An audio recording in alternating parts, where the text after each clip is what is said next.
ശബരിമല ദ്വാരപാലക ശില്പങ്ങളിലെ സ്വർണ്ണപ്പാളികൾ ഉടൻ തിരിച്ചെത്തിക്കാനാകില്ല. സ്വർണ്ണപ്പാളികൾ ഉരുക്കിയ നിലയിലായതിനാൽ അറ്റകുറ്റപ്പണി പൂർത്തിയായ ശേഷമേ തിരിച്ചെത്തിക്കാൻ കഴിയൂ. ഈ വിഷയങ്ങൾ ചൂണ്ടിക്കാട്ടി ദേവസ്വം ബോർഡ് ഇന്ന് ഹൈക്കോടതിയിൽ പുനഃപരിശോധനാ ഹർജി നൽകും. MG പ്രതീഷ് വിശദാംശങ്ങളുമായി. പ്രതീഷ്, ഈ കാര്യത്തിൽ കോടതി ഉത്തരവ് ദേവസ്വം ബോർഡിനെ സംബന്ധിച്ച് കനത്ത തിരിച്ചടിയായിരുന്നു.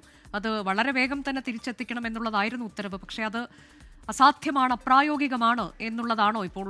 എങ്ങനെയാണ് ഹൈക്കോടതി ഈ വിഷയം അറിയിക്കാൻ പോകുന്നത് ദേവസ്വം ബോർഡ്?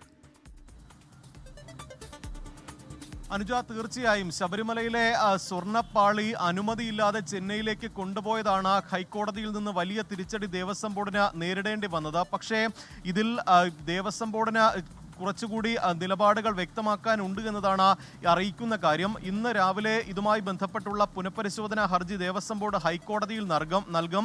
ഈ ചെന്നൈയിലേക്ക് കൊണ്ടുപോയ സ്വർണ്ണപ്പാളികൾ നിലവിൽ ഉരുക്കിയ നിലയിലാണ് എന്നതാണ് ദേവസ്വം ബോർഡ് അറിയിക്കുന്നത്. ഈ ഉരുക്കി ഇത് രാസലായനിയിലാണ് ഇപ്പോൾ ഈ സ്വർണ്ണപ്പാളികൾ ഉള്ളത്. അതുകൊണ്ട് തന്നെ അത് തിരിച്ചെത്തിക്കാൻ കഴിയില്ല, അത് പ്രായോഗികമായി അതിന് ബുദ്ധിമുട്ടുണ്ട് എന്നുള്ള ഒരു നിലപാടായിരിക്കും ദേവസ്വം ബോർഡ് ഹൈക്കോടതിയെ അറിയിക്കുന്നത്. ഈ കൊണ്ടുപോയ സ്വർണ്ണപ്പാളികൾ തിരിച്ചെത്തിക്കണമെന്നും ഇതുമായി ബന്ധപ്പെട്ടുള്ള എല്ലാ രേഖകളും ഹാജരാക്കണമെന്നുമായിരുന്നു ഇന്നലെ ഹൈക്കോടതി നിർദ്ദേശം നൽകിയത്. അതിനെതിരായിട്ടാണ് ഇപ്പോൾ ഒരു റിവ്യൂ പെറ്റീഷൻ ഹൈക്കോടതിയിൽ സമർപ്പിക്കുന്നത്. ഇതിൽ ഒരു അനുകൂല തീരുമാനം ഉണ്ടാകുമെന്നതാണ് ദേവസ്വം ബോർഡിന്റെ ഒരു പ്രതീക്ഷ. മറിച്ചായാൽ സുപ്രീം കോടതിയെ സമീപിക്കാനും ദേവസ്വം ബോർഡ് കരുതുന്നുണ്ട്. ഈ ശബരിമലയിലെ താന്ത്രിക കാര്യങ്ങളിൽ അന്തിമ തീരുമാനം എടുക്കേണ്ടത് ശബരിമല തന്ത്രി എന്നുള്ള ഒരു നിലപാട് കൂടി ദേവസ്വം ബോർഡ് അറിയിക്കുന്നുണ്ട്. തന്ത്രിയുടെ അനുമതിയോടുകൂടി, തന്ത്രിയുടെയും ദേവസ്വം ബോർഡിന്റെയും അനുമതിയോട് കൂടിയാണ് ചെന്നൈയിലേക്ക് സ്വർണ്ണപ്പാളികൾ കൊണ്ടുപോയത്.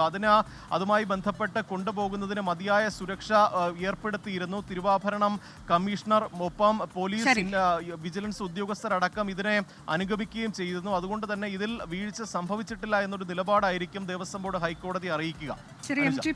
വിശദാംശങ്ങൾ നൽകിയത്. ലോകത്തെവിടെയായാലും ഏത് സമയത്തും 24 വാർത്തകളും ഓഗ്മെന്റഡ് റിയാലിറ്റി പാക്കേജുകളും എക്സ്പ്ലെയിനറുകളും വിശദമായി കാണാൻ ഞങ്ങളുടെ യൂട്യൂബ് ചാനൽ നിങ്ങൾക്ക് സബ്സ്ക്രൈബ് ചെയ്യാം.